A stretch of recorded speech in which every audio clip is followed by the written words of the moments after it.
Hello? Hello, hi sir. How are you?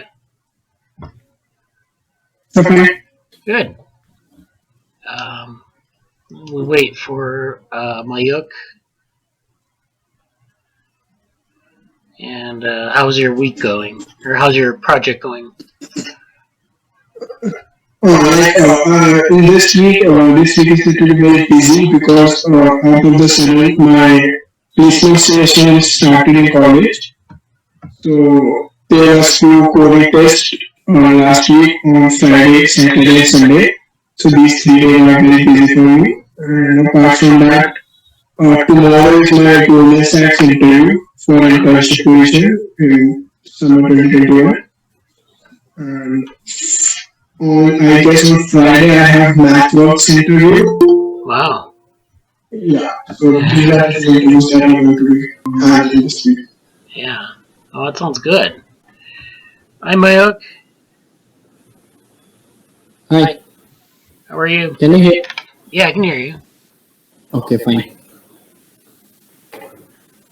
What's going on? Did things start? Am I late? No. We were just talking about how the week has been going. How's your week been going? My week wasn't that special because we have our end semester exams coming next week. So we have a lot of assignments to complete. Yeah. So it's a balance between assignments and work. Yeah. Yeah. So Okay. that is what I've been doing. Yeah. So welcome to the meeting. I don't know who else is going to show up today. But we can start with updates. So who wants to start first? I can start first. Okay. So I have, as I have said, I have not done much in the last week due to my engagements, but I have started with reading that paper. Let me present the screen. The 3D MMS paper, which I am talking about. Just a second, let me. All right.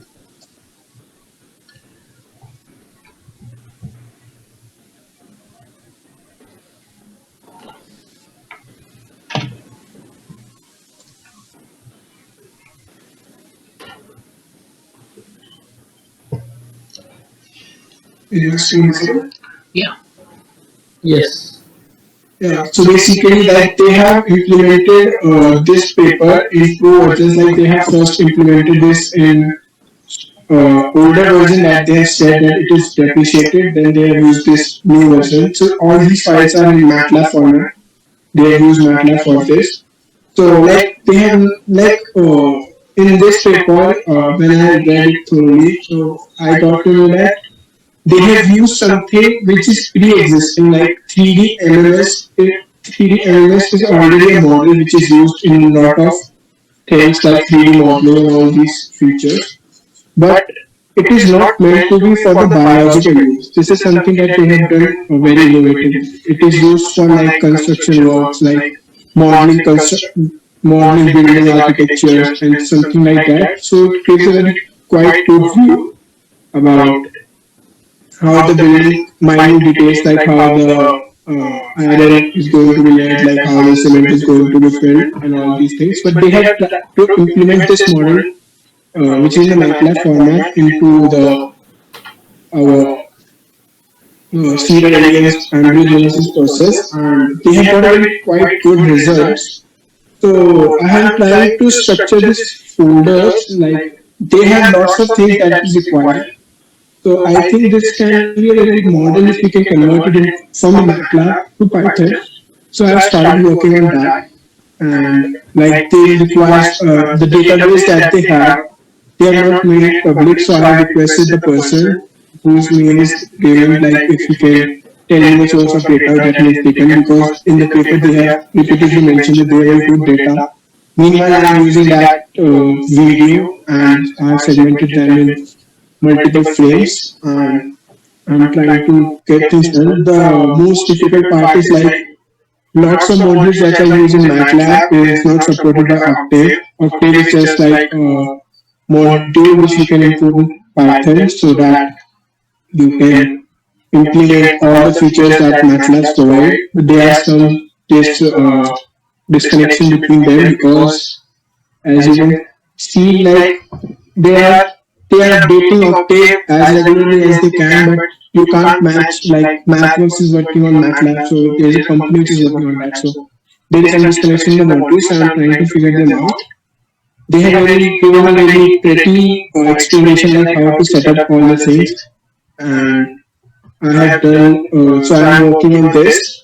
Apart from that, on the image editor side, I have like implemented the cross function. Now the cross function is working, and I have implemented some text labels. So like sometimes, like when you are using labeling tools, so you have to give text like what you want to call it, which we have labeled. Like for example, when you are using some like you want to label Mike can recall when he has made worm tracking software. That when you label that you have to set the parameter that this is we call a worm, and then it will do multiple features. So like right now in our model, our photo editor, this function is not there. So they have to label it in the XML by themselves when I'm exporting it. So I want to give as complete XML files as I can. So I'm working on this as well. So like my photo editor right now is not working, to be honest. Like it has some faults, but I think I can resolve them easily by tonight. So I'm working on that.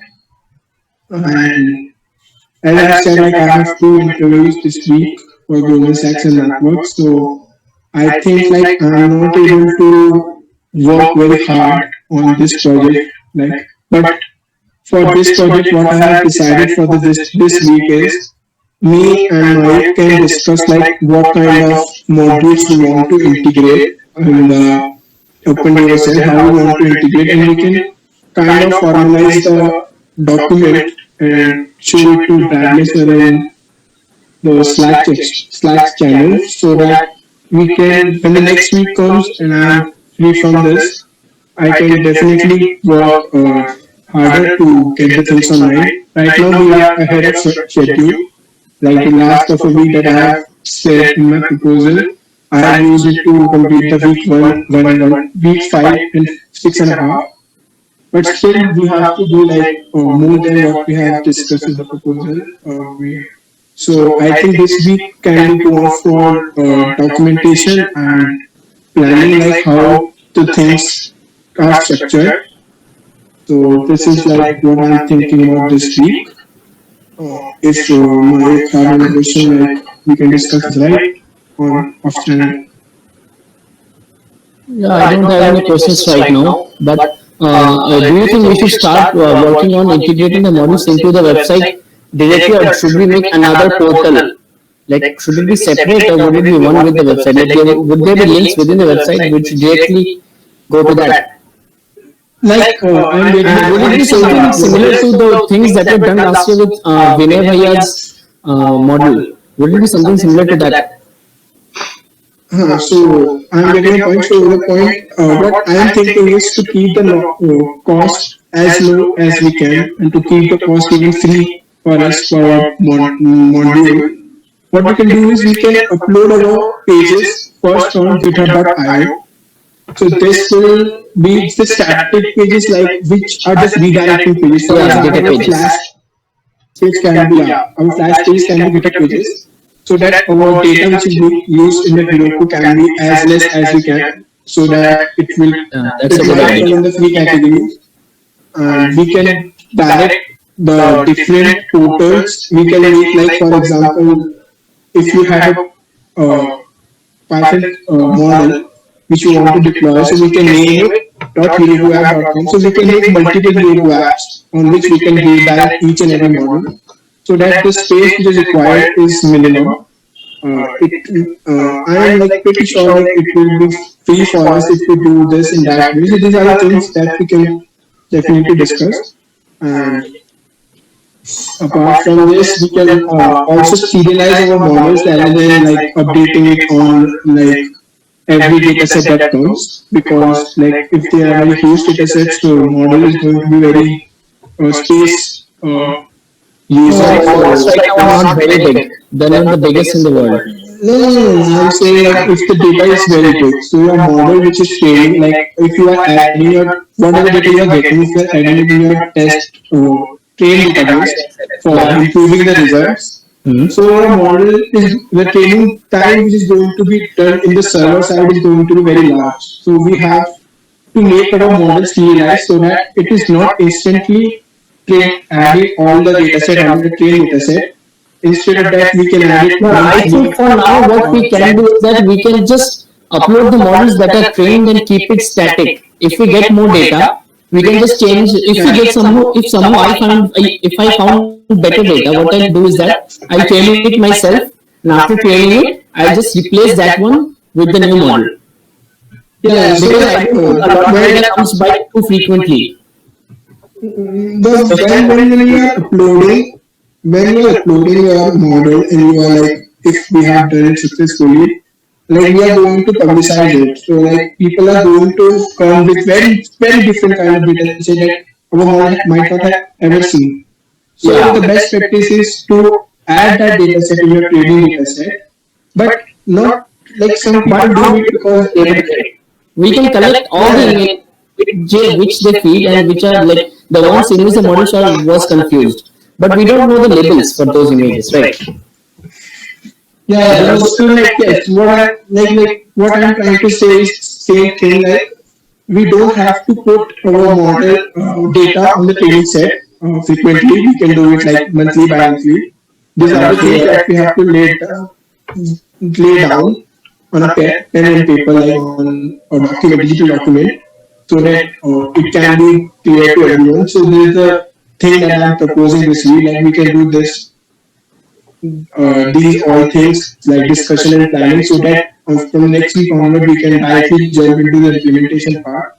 Like I want to do it this brainstorming in like 2 or 3 days, but it is not possible for me. Like I have some reservations this week, but definitely we can cover. I can cover it up as we proceed. So this is Yeah, my fine. plan. We'll just see how it goes. Yeah. I like this idea of, well, I think we should revisit it, but I think it's a pretty good solution of just using the models that are trained on the online, on the site, and then as we train models, we can upload them. Yeah, we can just make it portable so that we can replace the model easily, like a simple cut paste kind of a thing Yeah. on Yeah, the server. Like So basically like do a cut paste and replace the model frequently.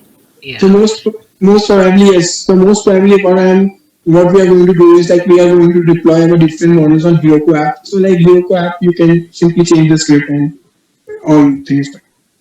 Yeah, or what we can do is that we can just write a script which just downloads a model from another server, like it's on GitHub maybe. If I keep the model on GitHub, the .pytorch file, the .pt file, then it can just like we can change the URL in the Heroku app. Like whenever someone is starting up the website, then it will download the model instantly. That could also be a solution. We can change that URL instead of copying and pasting and keep it updated on GitHub. We could do that. We can see about that. Like We'll see which one is right. Right. We were talking. I have a question. I have a question. Like we are not going to give a model. We are going to take data and give the final test, right? Final result that we have, like what the images we have. But the thing is that I So was we have also just produced. yeah that you're right actually. I'll just show you what kind of a thing I was actually thinking. I was going to talk. I'll just share my screen. Ujjwal, can you just remove yours? Yeah, sure. Just a second. Yeah. Oh wait.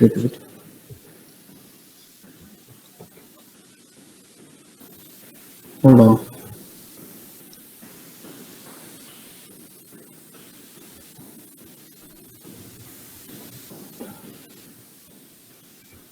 Wait, can you see it? yeah, it's coming up. Yes. Yeah, so this is kind of like the idea of the models. Like they'll give an image like this or whatever would it be, and then it will go through the model and it will give me this kind of a thing. Right. So now we have two options. One option is to do it image by image, single. Like I think they should have like two options. One is to do it on individual images, and one is to do it on Yeah. a bulk of images, like on 10, 20 images. then we can return it in form of a JSON file or a CSV file, the results. I think that would Yeah. be a good idea. We could do something like that. Yes, actually, like we are going to do this the same way you have told. Like we before the GSoC period, we have discussed it thoroughly. So what we are going to do is for the images that are single or two, like less than 10 images, for example, we are going to create the result instantly. But if there are more than 1,000 images, so what we're going to do is we are going to assign a job ID to the user. Like here is a job ID, which you can just copy down, and when their job is done, we can either you have an option that we can notify you that your But just data loading set bar, is I think a loading available. bar would be fine. Something like a loading bar. I don't Yeah. know how a loading bar.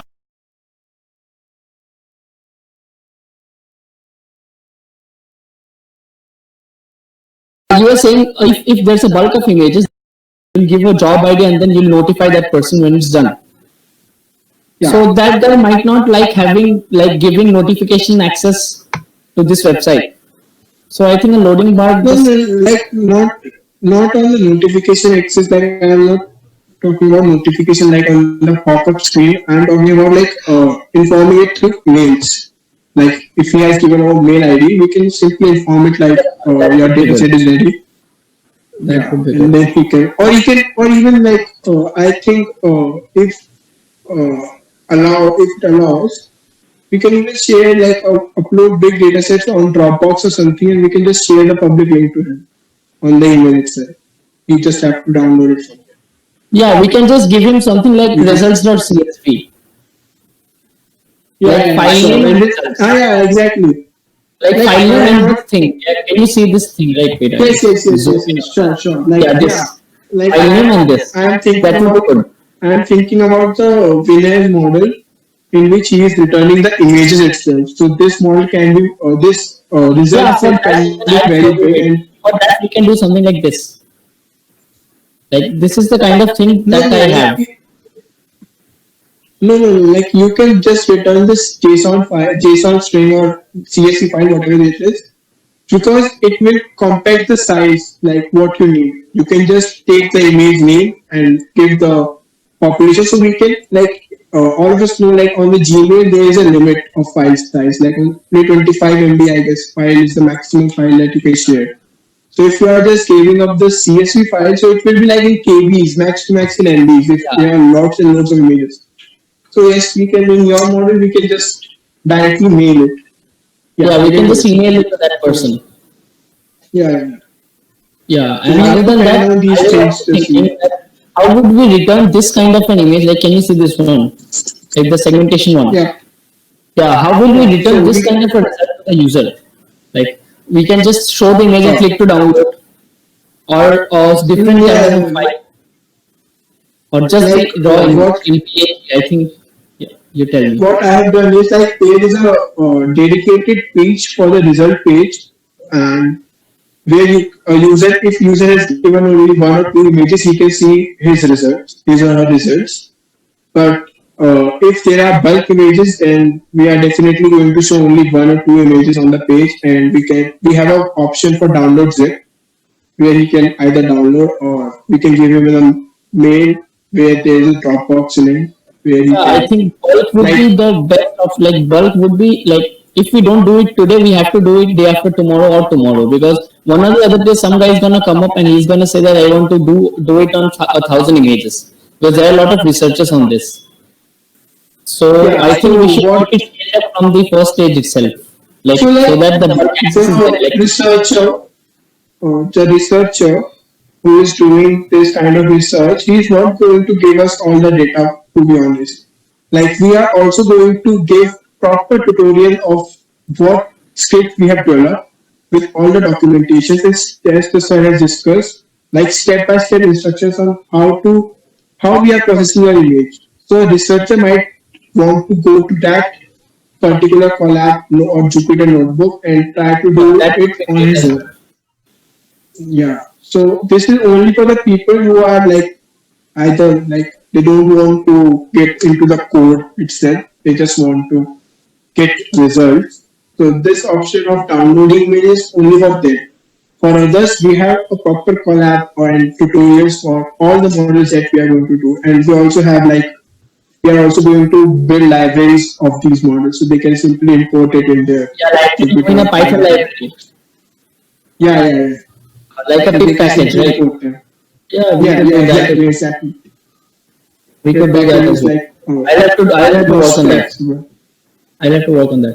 Yeah, you have to like Really modular, like with classes and everything. Yeah, so I'll see to that. I'll just move on to my update then, since I'm already showing my screen. Yeah. Go ahead. Yeah. So my update was that last week you could see this one, right? I was working on this model itself. Okay. Yeah. So what happened? Yeah. So what happened is that I was initially doing it on a very like small model just to test it out, to just see if this thing works or not, if the data was correct or not. But then later on I moved on to a much larger Resonate 18 model. Wait, I'll just show you. Yeah. Initially I was just training on this small model. This model was really small. And then my loss was at around 0.15. That was the best it could do. Then I moved on to a much larger Resonate 18 and it went down to 0.10, which is like even below 0.0. I think it's 0.09, which is like really good. Yeah, so that is like basically much better performance now. And other than that, I actually was facing a problem. That problem I told Bradley on Slack. It was like, can you see this graph? I think this graph is too faint. Yeah, it's a little light, but yeah, can you see it? Yeah, it's a bit. Yeah, the lines yeah, I are think it's light, a bit faint. I think bad choice of colors. Yeah. Yeah, never mind. But what's happening in this graph is that there are actually videos of these worms, like these embryos. Okay. So when I plot the populations of these values like A, E, M, P, C, Z with time, then these values are actually those real values for a particular video is this. Like A grows up really fast. In the blue one, you can see the deep blue one which grows up really fast, right? Yeah. And then there are the other lineages which are like really small population, but they also grow like in a certain rate. So then I just plotted the original data for a certain video. And then I fed that whole video through the trained model, and then I compared those two results, like the real data versus the predicted data.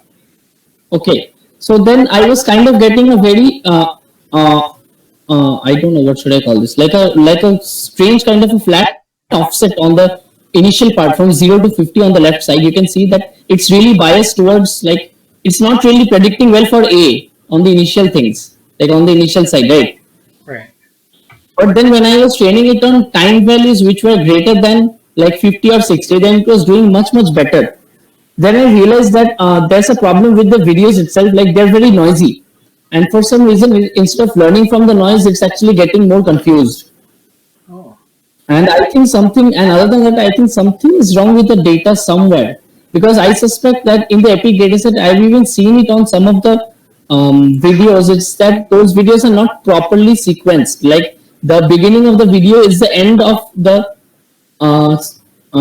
what do they call it? End of the embryogenesis of one cell, and then it suddenly moves on to the starting of the embryogenesis of another. Like they are not properly cropped out. Like they are not the same cycle on every video. You get it, right?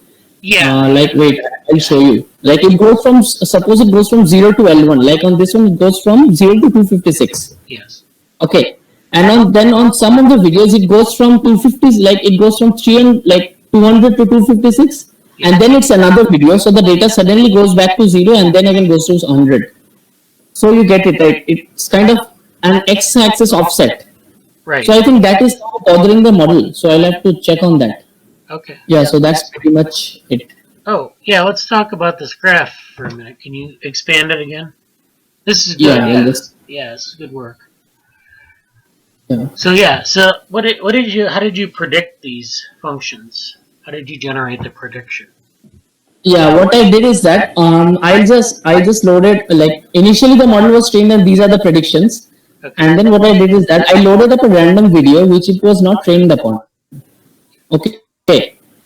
And then I loaded up this random video and then I did some pre-processing to the data, a lot of like ugly stuff. And after that, I fed all of the frames from that video into the trained model. And for each frame, like every point in the x-axis is one frame. You can imagine it that way. Yeah. You can imagine it that way. So that on like for 200 and something, like for 200 and about 244 or 245 frames, like I showed all of the images of the all of the frames sequentially to the model, and for every every frame that it saw, it gave me a prediction like this one. Okay. So the A is blue, like you can see it, right? The A is the blue line, and it slowly increases with time because the population of the A lineage increases with time. I'm talking about the original data first. Yeah. Okay. And then like there is green, that this green one is this one, E. It goes like that, I guess. Yeah, A, E, M, P, C, D, like, yeah. So then I compared this real data, which I plotted, which is there on the Epic dataset, versus my model's predictions for the same video. And it's kind of giving me a more general kind of almost a linear kind of not a linear, I mean a parabolic curve, because I think what's happening is that there are certain time offsets within the other data. You get it, right? Yeah. Like there are certain x-axis offsets. Like not all the embryos go from 50 to 60 at the same time. So it could not trace it perfectly. It could give a rough estimate of where it would be for a given time. Right. Yeah, so that's kind of... I think the prediction is good after, if I'm reading right, after 130 something. Yeah. 130. Before it before it it was very if you can see a line below 50 and it is 0. So this is... Wait. You can see this image, right? This one. Yeah. I don't know if you guys can see my cursor. Can you guys see my cursor? Yes. Yeah, so this one, can you see this one's predictions? Like the label is like 411000, but the prediction is for A is like 33. Yeah. Yes. So that this is the prediction. So there's something wrong, like something's going on under my nose. I'll have to check to that. Yeah. I mean, So a lot of Tell me. experimental data tends to be uneven like that. Like that, they'll take a measurement and in a certain context, they'll take a measurement where they can get it, and then if something goes wrong in the experiment, or they get a good image for this length of time, then that's what they'll use. So there going to be some irregularities in the data, I think. Yeah, and then there are some corrupt frames. I've seen some broken frames within the videos which I inspected visually, and now there are 200 plus videos. So it's kind of a problem to inspect all of them. Yeah. So I'll have to check that, some way to drop those corrupt frames and those corrupt time instances. I'll have to check because the videos are not of the best quality. Because what happened is that initially I was trying to show you. Initially what I was trying is that, wait, I'll show you. 1 second. Initially I was trying to denoise the video frames. Okay. So I was like, this is one of those example frames. Okay. Which I get from the video. Okay. And then what I did was that I just thresholded and then denoised those images with AND. And after denoising, I'm getting great pictures. But the problem is that different videos, as Bradley said last week, different videos have different brightness domains. So thresholding for one video is not working on the other. I'm getting blacks on other videos. And I can't really decide, there are 200 plus videos, so it's kind of hard to generalize and denoise on all of them. Because they have different brightness domains. Some are very bright, some are not so bright. So I just completely dumped over this denoising thing for now. And this model wait, where did it go? Yeah, and then this model, these are this is trained on all the raw frames. I didn't do any kind of pre-processing except some augmentation stuff random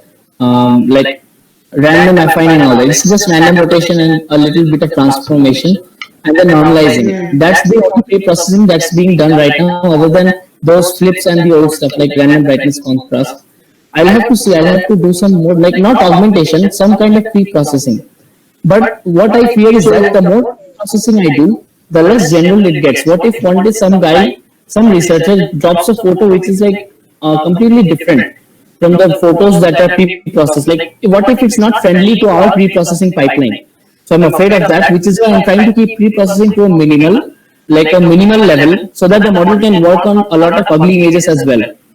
Because we have to expect ugly images when we are hosting a model, like on a website. Yes. Yeah. So what you can do is like rather than augment, rather than like what you are doing in a denoising, I guess there's a right step to get a good result. So what you can do is rather than using the denoising parameters based on a single video, just try to use grid search CV here as well, where you can get you can enter multiple parameters for image augmentation and you will get the best result. And whatever you are getting the best result is based on all those 200 videos. So if you are doing something like that, so it will become a more kind of a general augmentation technique rather than some But as far as I know, data this specific. might be a big problem.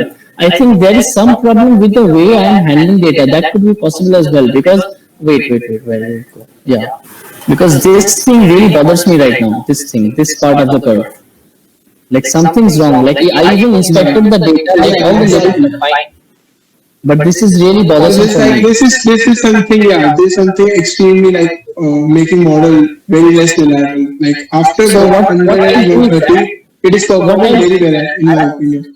I just chop out all of the data to from the right side. I'll train the model from 0 to 100 and see what goes on, Yeah.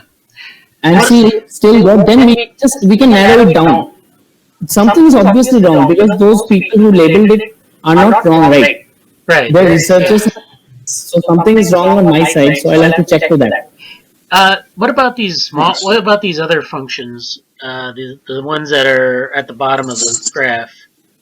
Those are predicted really well. You can Okay, see there. Good. Yeah. it really well. I was going to suggest that it might be a small amount of data that you have, but those populations are rather small, and if it's doing well on that, then it can't really be because it doesn't have enough data.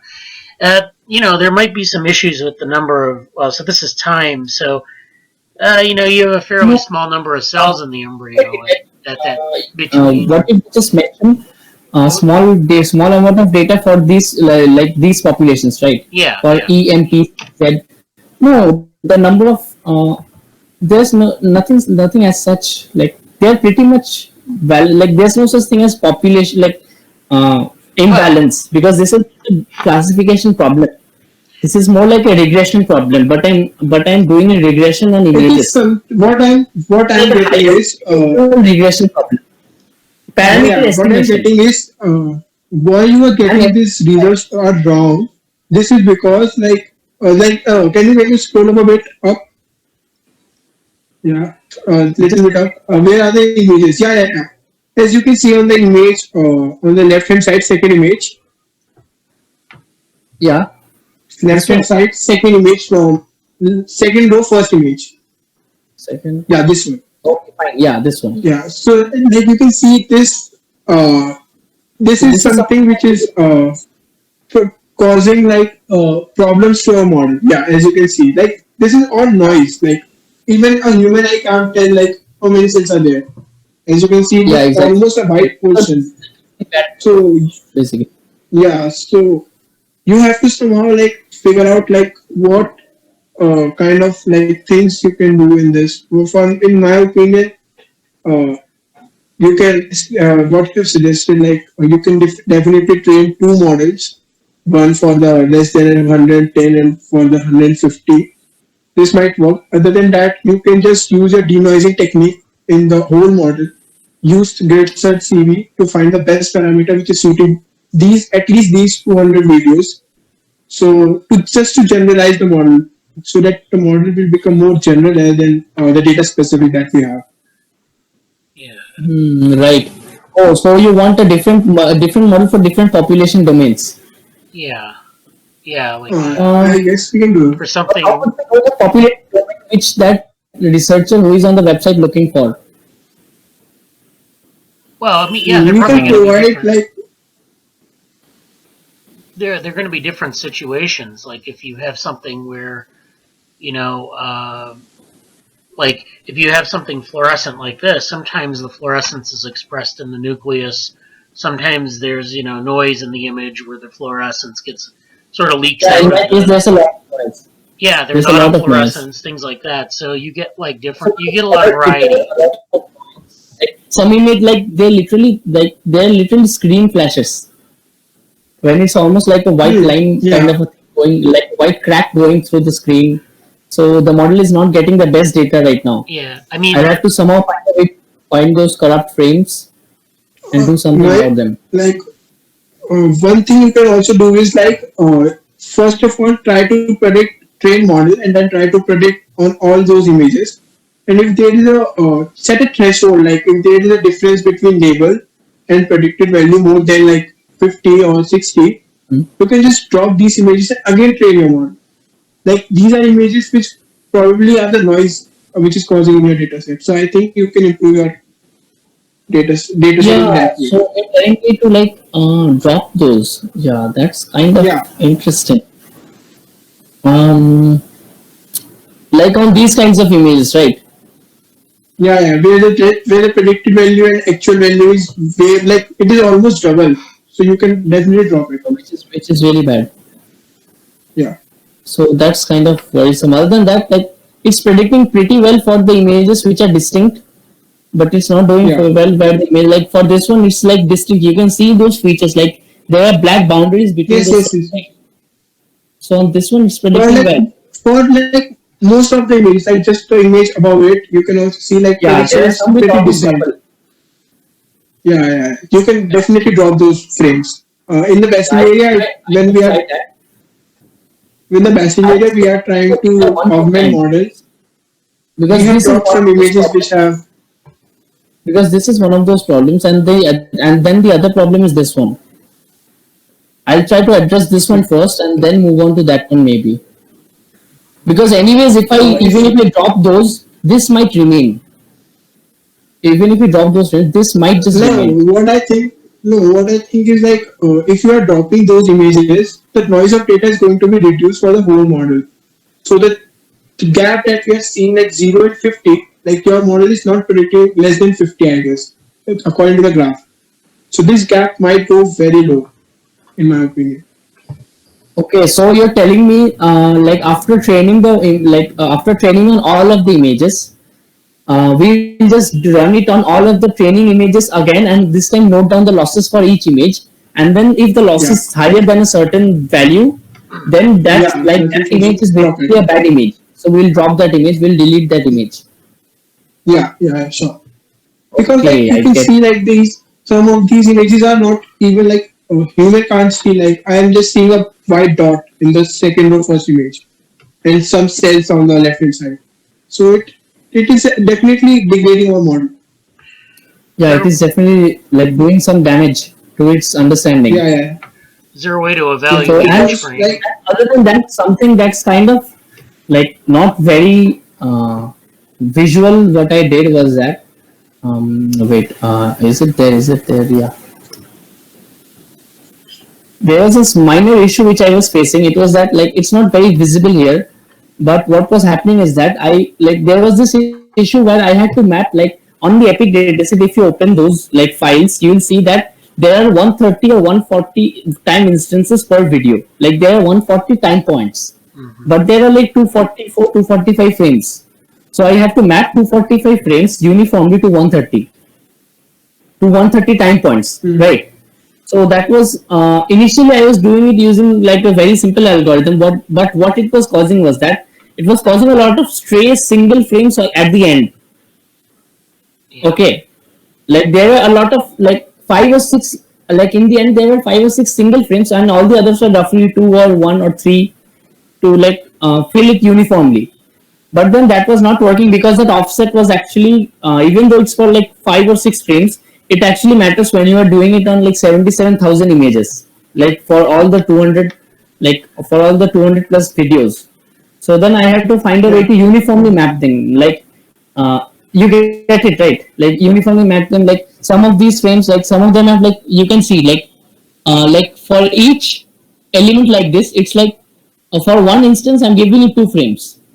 And then for the next instance, for the next time instance, there is only 1 frame. And again on the next instance, it's 2. Then again 1. So it's more uniform now. Initially, it was just 2, 2, 2, 2, 2 until 2 is no more possible, only within 1, 1, 1, 1, 1. Which was not good because it creates offsets. Even though it's small, it was there. Yeah. Then I had to fix that. Yeah, so that was it. Well, Yeah. Good. Thank you. And thank you as well for your update. Yeah, I think that's great. But I wanted to move on to, so Jesse and Krishna are in. And thank you guys for showing up. Krishna, do you want to Yeah, present hi. something? Hi. No, not now. Oh, you don't want to present? Yeah, hi. Hi. So the tutorial I was writing, it would take 2-3 more days. So maybe on next Friday or next Monday. Okay. And this was on what tutorial was this? What the PyTorch about that? Hello. Yeah. That we discussed the previous Friday Okay. All right. Yeah. about that Yeah. academy, Neuromatch Academy. Yeah. Yeah. And okay, well that's good. Jesse this is his first day of Neuromatch Academy, which is the thing that I think I told you about last week. It's the summer I school. saw the GitHub profile. Yeah. So how's it going, Jesse, with your first week or first day of Neuromatch? Oh yeah. Oh, hold on a second. Oh yeah. I'm actually never mind. Hey. First time I'm attempting to dress up just because it will be the first time I've had anything remotely interesting to do. So it's just I woke up this. That's like a terrible introduction. Let me restart.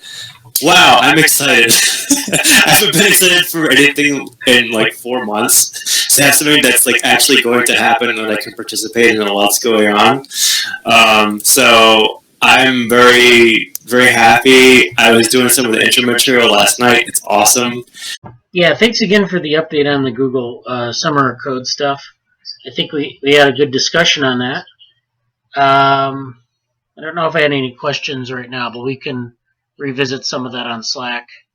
I actually encourage you to do that because I think it's a good place to kind of clear up some of the issues to do that. And so, let's see. I had a couple of things myself that I wanted to present. So the first thing is that Ujjwal asked me a couple of days ago on Slack about the periodicity in the Embryo paper. And so this is the paper that it's a way. Well, we had prepared a proposal for it about a year ago, and the special issue never happened. So we have this repo that's up, but we're not we haven't done it. So we're kind of revisiting this paper for another journal. So this is the repo now. Let me make a link and put it in the chat.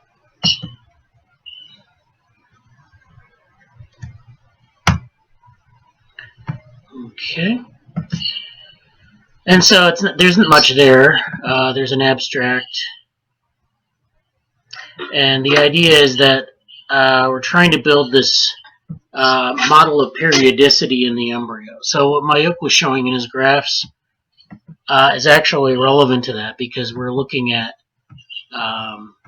something called tempo and mode. And I kind of taken that term from Stephen Jay Gould, who was George Gaylord Simpson, who was a paleontologist, and it was popularized by Stephen Jay Gould, who was a popular science writer about 30 or 40 years ago. He wrote a bunch of books on he liked the baseball metaphor, but he was a paleontologist, and he wrote about tempo and mode of evolution. So, but what we're arguing for here is that there's something like that for development, and so it's a similar relationship between phenotypic change, time, and space may also exist in development.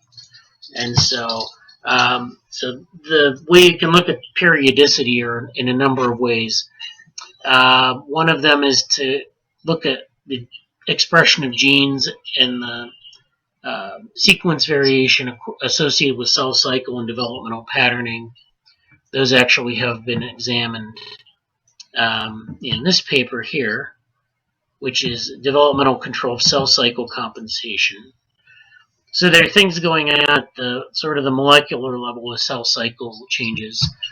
But then there's also and this brings in a lot of the data that we have access to. We can get access to the genetic data, but we also have the phenotypic data or the cell data.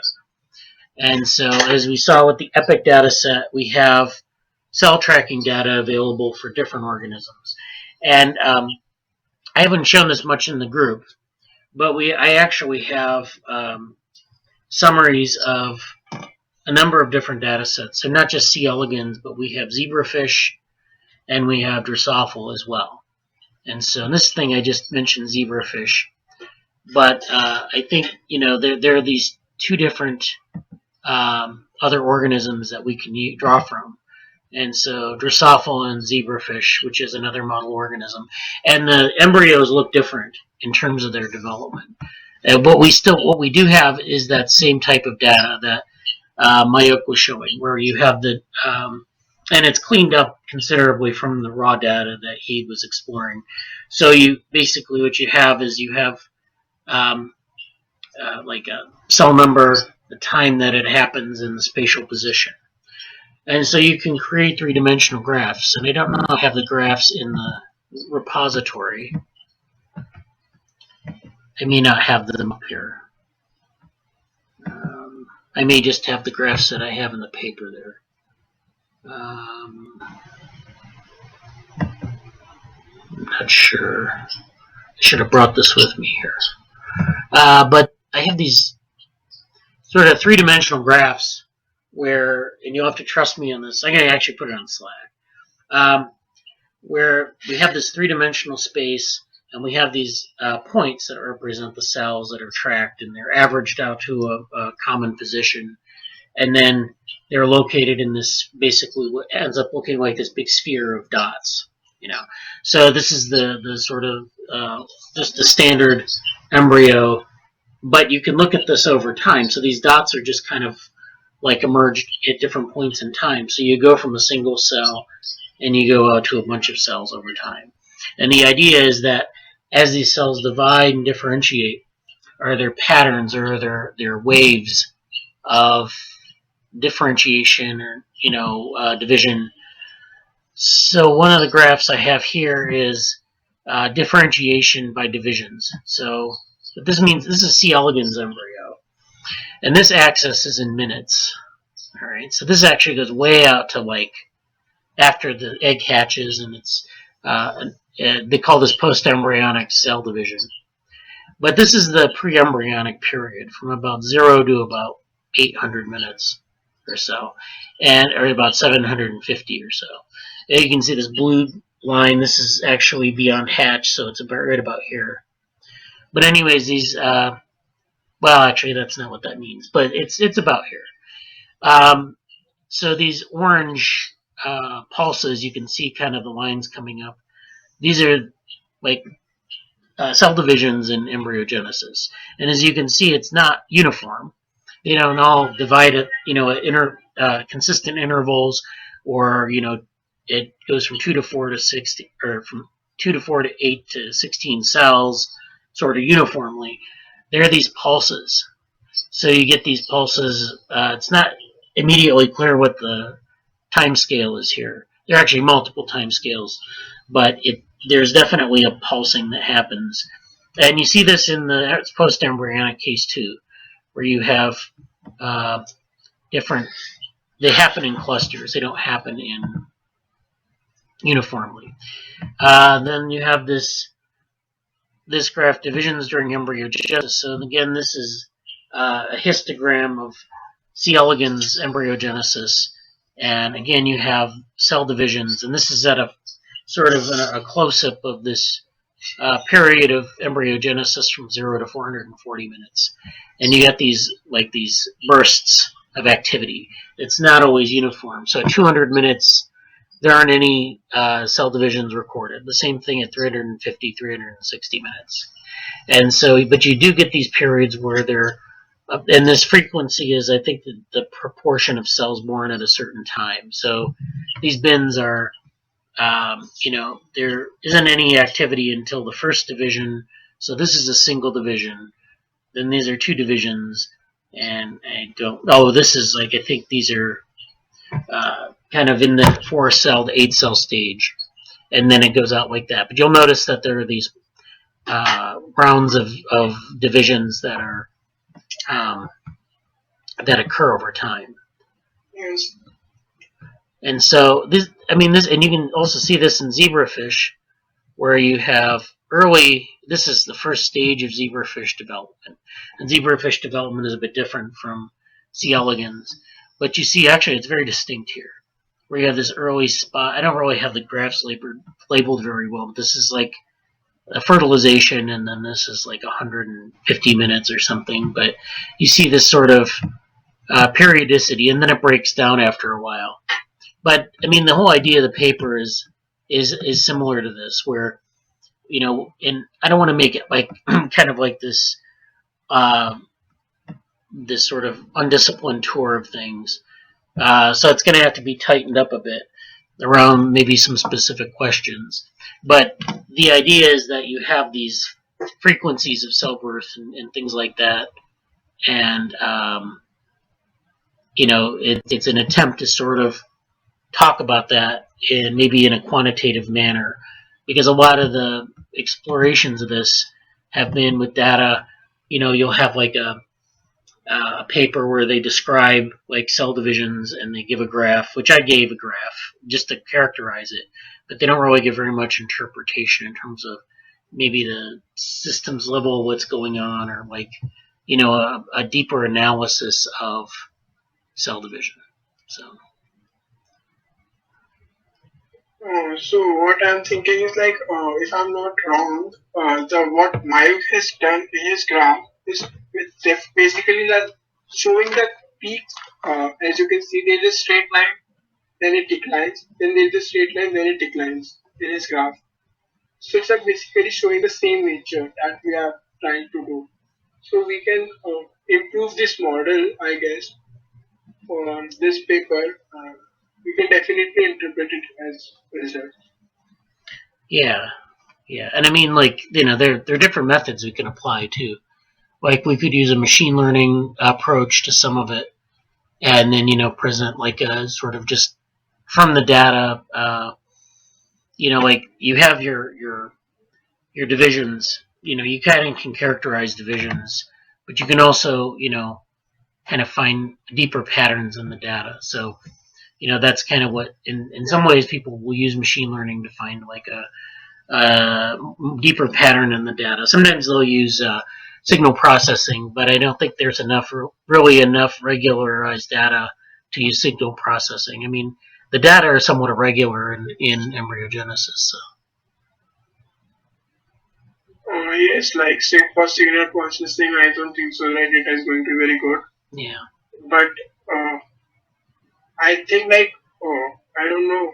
We can dig in like in this data for this paper. Like I have to just get some pointers, like what is need to be done, what kind of pattern you are expecting from it, and we can definitely try out.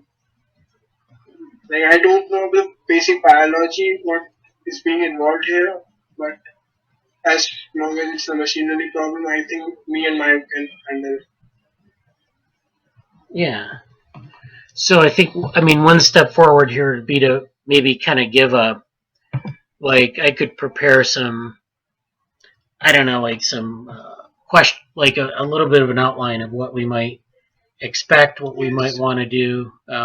Make sure we have the data sets. I'm revisiting this myself, so I'm like kind of getting back up to speed on what we have in the repositories, because we do have a lot of stuff that's related to this, but I don't exactly know how they all fit together. And then we can bring together some other data sets as well. Now, for a lot of these data, these are also hosted at the Systems Biology database, and I don't know if I've shown that to people here. It's called SSBD, and it's run by Ken Ho, who has come to the meetings in the past. And they host a lot of embryogenesis data. It's not image data though; it's tabular data. So in that repository, they have a lot of the tabular data, and that's what we've worked from in the past. A lot of that, where it gives you like information about. It's sort of distilled down. So like for the Epic data set that Mayukh was showing, a lot of that is like, they have an algorithm that they use to align the images, but it isn't like anything that's like machine learning. It's just kind of an alignment algorithm that they use to produce like process data. But the problem is that's not images anymore. They just kind of like extract it directly from the images and produce numbers. So it isn't really useful for machine learning directly. Like, machine learning, you want to like find things in images, but they're just kind of aligning the data. And it's, like you've seen the data, they're these like green dots. So they're just taking the green dots and they're localizing them, and then they're just taking the value down. And but that's so those are, they deal with irregularities in the data that way. So we do have like tabular data for a lot of these, but we can use like, we could use image data and get in more different types of information out of it. So that's not too much of a problem. But I can like produce like a sort of an outline too, or we can have a discussion about this in Slack. I don't know what if this would be like good for like individual discussions, or if we can just talk about it on the channel. I guess we can talk about it on the DevoWorm channel. That'd be fine. But I'll try to come up with some, and kind of an outline of what we might want to expect, what we might want to get in terms of data, and organizing that a little bit more. Hello. Yeah. Really? Yeah. So can we convert it into something like into a time series? Like if we are having multiplication of cells, we can convert this into a time series kind of thing. Well, we could. I've also been working kind of on developing like pseudo data sets for embryos. So, kind of basing it on the C. elegans example, where you try to figure out like what the, try to come up with different functions or distributions for characterizing cell divisions.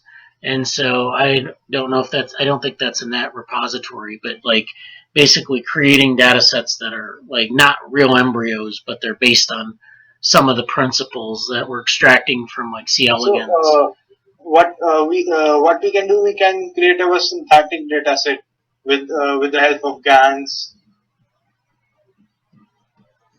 I like to like we don't really need GANs here. Like GANs are just for the image. There are no images. GANs are overkill in this situation. Yeah. Like we don't have to just put it on the model. So what I'm thinking is like first of all we should just try to make an outline like what we want. Try to see what the data is, and then we can decide like what we have to do. Like just saying like we can do this without knowing like what we actually want to achieve from it. It's a bit overkill. You can't do that. Yeah, that's fine. But since we don't have plenty of data, so we can synthetically generate data also. Yeah. Yeah, with GANs, or we can also create synthetic data with the help of hello. Yeah. With Unity and all, we can render the things and make synthetic data also. Yeah. I don't think like we need synthetic data. Why we need synthetic data? Like these are the CSV files that are given to us, and that's probably I'm talking about the images. If you don't have plenty of multiplication images, that we can create. Yeah. So like for that as well, like you don't. I think like Mayukh has said, like CAN is a kind of overkill because if you want data, like you can just change the contrast of the image. It is a new image for the computer itself. Augmentation. You can just augmentation. Yeah, exactly. The word I'm searching for. You can just augment the images and PLV multiple kinds. Yeah, but GANs would provide more of versatility to the data, right? If even if we augment the data, in case of for example, if we are flipping cell multiplication, it might change the whole semantic of the situation, right? If they are like dividing from left to right, and if flip it, now they are kind of dividing from top to bottom. It might change whole of the essence of the data. Yeah. Like Depends on the data. it can We can basically end every sentence with that. data. Yeah, exactly. Depends on the data. So there it may or may not be flipping the data or augmenting the data. May change the essence of the data. Like if there is something that the cell is dividing from left to right, we flip it, or we kind of transpose it. It's now kind of from right to left or from top to bottom. It might change all of the essence. So, but if we try to generate some of the artificial data, which may or may not be beneficial, but we can always try to do the thing and then see whether it works or not. Yeah, sure. And then if we have the tabular data, and we can somehow, I don't know that if this thing will work or not, but we can always try. We can convert this into a time series thing. Like since we have if we are having self multiplication in embryo, then we can convert it into a time series thing, then get the results from future results from arima or serima, and like then see how things works. Yeah. So I think the first thing we have to talk about then is like the data sources and like kind of just to kind of decide on that. But I'll prepare like a document and we can work from there, and then we'll go and then kind of create issues from there. So GitHub issues. I think we're at the end of our meeting time. I guess we don't have to really go over issues today. I think we're on the GSoC board. I think we're okay. I was going through that this last week, and I don't think we have any too much outstanding there. But Mayukh and Ujjwal can add their issues if they have any issues they want to add. But I think there may be a host of issues that you guys talked about in the meeting that might be something we'll want to put on the board. But I'll just add the issues which I'm currently facing. Okay, that's good. There are quite a few, including this one which I talked today about. Okay. And Ujjwal? Yeah. Okay. Yes, sure. I will also add all the issues in the draft document that I'm talking. All right. And Jesse and Krishna, do you have anything else to add, or? Oh. Yeah, sorry, Jesse. I cut out a little bit during your description of neural match, but I think. Oh, that's fine. Yeah. It's not a big deal. Nothing really for me. I'm interested in the paper that was mentioned there, and just eventually I'm going to get around to, after neuromatch, most likely going to some of the other collaborative papers that were talked about, like the one about non-neuronal cognition. That's still in the back of my mind, but no updates for me otherwise. Okay. Hey, Jesse, I want to ask something. Will you? I saw the GitHub page of NeuroMatch. Will you be also going into DNA sequencing and all? It's whatever people want to go into. You could make a stub about that. You could create a epistemic directory, epistemological directory, and create your own resources. Or it's very freeform. And even asking privately or making an issue like, hey, I'd like to look more into this topic. So feel free to go ahead. Anybody can go ahead and use it, observer or otherwise. So. Yeah, we're actually doing it. It's not part of NeuroMatch per se, but we're doing it as kind of like an aid for people. Yeah. Okay. Well, and if there are no other things we want to bring up, that's it for this week. Next week we'll have updates, and I don't know if Krishna wants to present next week or. Yeah. Okay. And then everyone have a good week, and see you then. If I don't see you, I'll see you in a few weeks. Take care. Okay. All right. Take care. Bye. Yeah. Bye. Bye.